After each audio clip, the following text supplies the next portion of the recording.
All right, let's jump into the three core principles of universal design for learning. The first core principle is multiple means of engagement, and you'll often hear that called the why of learning. And we're going to go more deeply into these in just a second. The second core principle is multiple means of representation, which is also known as the what of learning. And then finally, we have multiple means of action and expression, or the how of learning. So let's start by talking about multiple means of engagement. Multiple means of engagement is all about motivating students. How do we get them motivated to learn and to engage in the learning process? And not only that, but how do we support them in sustaining that engagement and active participation? Because we know as educators that different students are motivated by different things. Some students are motivated by being able to choose the activity they want to participate in. Some students are motivated by being able to work in a group. Some students are motivated because, let's say that we have a student who is a writer, a creative writer. So that student might be motivated to engage if you allow them to engage in a writing task. Or someone might be engaged in another type of engagement, might be something that's a game-based activity. So again, when we're thinking about multiple means of engagement, how do we motivate students to want to learn and to engage in the learning process? When we think about multiple means of representation, what we're really talking about is how do we as teachers present information and content in a variety of different ways so that we're supporting students in comprehending the content and information and their understanding. Because we know that all students don't perceive or process information the same way. For example, I have a hearing impairment. So if I were to be in class and a teacher only presented something through an audio recording, that doesn't really meet my need as an individual learner. However, if the teacher were to read a book, and that book is particularly if it was a storybook or a book that had illustrations, if she used an audio recording or they used an audio recording, and they presented the information through a video, think how much more beneficial that would be, how much more flexible, and how much more accessible that content is to me. And then finally, we're talking about multiple means of action and expression. And this is really offering students a variety of different ways to express their knowledge and what they know. So you can imagine that for all students, a paper and pencil task or completing a short answer question on the computer, it may not be the best way to assess their knowledge. It may be more beneficial if you were to let them create a model, or you were to let a small group of students get together and do a dramatization, for example, of a text you were reading. Or perhaps we talked about a student that was a creative writer. If we were to let a student write to express themselves, and maybe they could even, if they were doing something in science, they could do like directions for how you would carry out an experiment and then what the possible outcomes would be. So again, when we're thinking about multiple means of action and expression, we're looking at how can I provide students with a variety of different ways to express what they know, and how can I support those students in planning, organizing, and completing tasks. And that just made me think about, there was a point where I was an inclusion teacher, a full inclusion teacher, and there was a teacher that I worked with in science.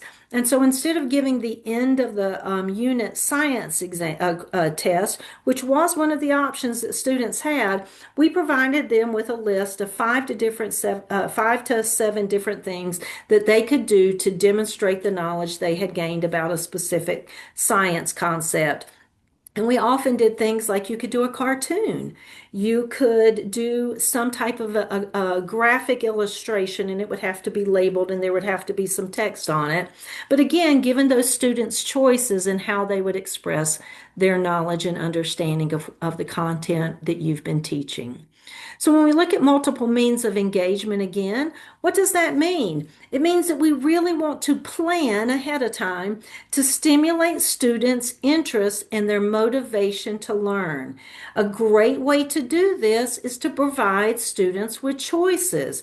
And so I go back to that science teacher that I worked with. Her name was Mrs. Byer, and how Mrs. Byer really respected students' autonomy by letting them choose how they were going to demonstrate their knowledge in science. And then we really want to make sure that we're encouraging things like self regulation and persistence. We don't want students to give up. We want them to persist through hard times or difficult times of learning, times that they don't understand, times that things take longer to finish, complete.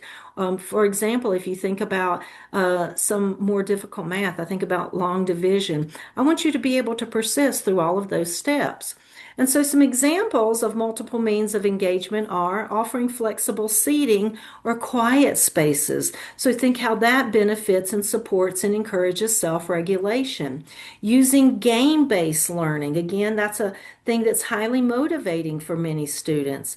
Building on students' interest. If their interest is naturally embedded or integrated into their learning, you're going to have that engagement increase. And another thing that you can do is to set goals with students. So I encourage you to really use that. That's one that I don't see teachers use often. But if you were to have a student, and let's say you were working on reading fluency, and they set a goal for where they wanted their reading fluency or the accuracy of their sight word reading. And you could graph that out for a student, how motivating that may be to see the number of words, for example, they read increase, or the number of words per minute their reading increase. That can be highly motivating and engaging for students.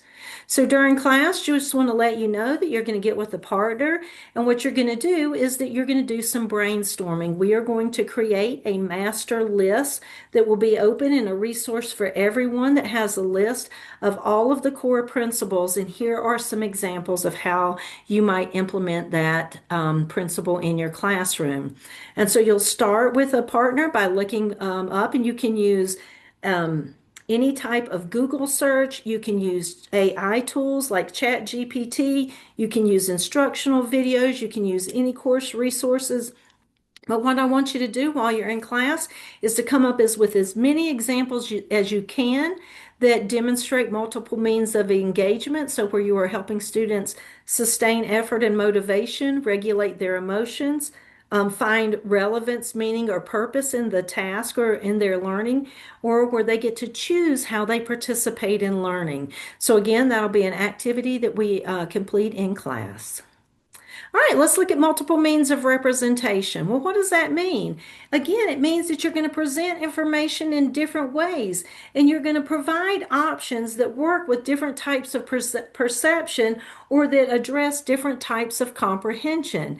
And it could be things like you need to make sure that you're clarifying vocabulary, that you're using symbols, whether that's letters, whether that is drawn pictures, whether that's real photographs, whether that's tactile objects, that you are using symbols that represent the content or the information that you're teaching in a way that all students understand.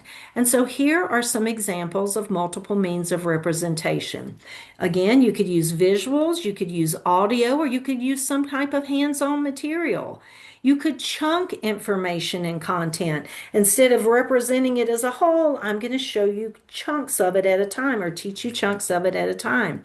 Graphic organizers and concept state maps are a great way to implement and embed, integrate multiple means of representation. Or you could use something like demonstration using a model. Again, these are just examples. We'll come up with a lot more while we're in class. And so in your group, you are also going to, again, you can use any resource that you would like to come up with multiple means of representation. So looking at how students perceive information in different formats, how they understand language and symbols, and how we can build background knowledge or comprehension. And so you're going to do this in your group, and we're going to make a master list that you will be able to download so that when you are in your own classroom, you will have those available for you. All right, now for multiple means of action and expression. What does it mean? Well, really, it is super important, as we've already said, to allow students to show what they know in different ways, in the way that fits them, in the way that they can most accurately, most clearly demonstrate their knowledge and understanding.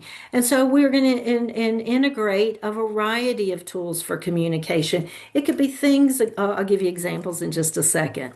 So we also want to support their planning and organization. So that's where things like graphic organizers can come in. That's where things like having a think partner can come in because we want to offer alternatives for how students or respond and interact. That's what this is all about. So it's not just their response, but how can you also interact with your learning? And so here are some examples of multiple means of action and expression. You can let students choose between writing, speaking, or creating a video. You can allow students to use graphic organizers to organize or support them in using graphic organizers to plan and organize their information. They can use AAC devices, they can use response boards, and I always encourage you, if you are not assessing writing, let students use speech to text. And then finally, you might need to use some type of adapted tools. Again, that could be something like speech to text. It could be technology assisted instruction. If you'll recall the iPad where the students were writing using a word bank.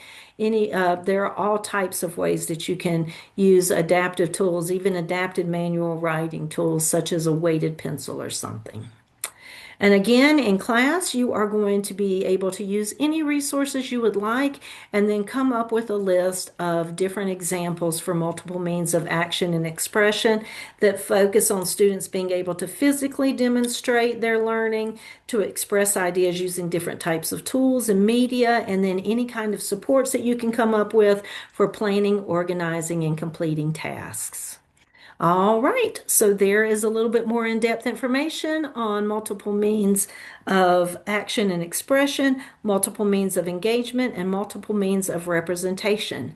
So I encourage you right now to do a quick check of your own understanding. You know what to do if you're right here in either one of these sections. I want you to make sure that you write to me, you email me, you list on that number 6 on your discussion guide if you have any questions, or you make sure that you let me know in class so that I can clarify and answer any questions you may have. All right, I'll see you in the next video.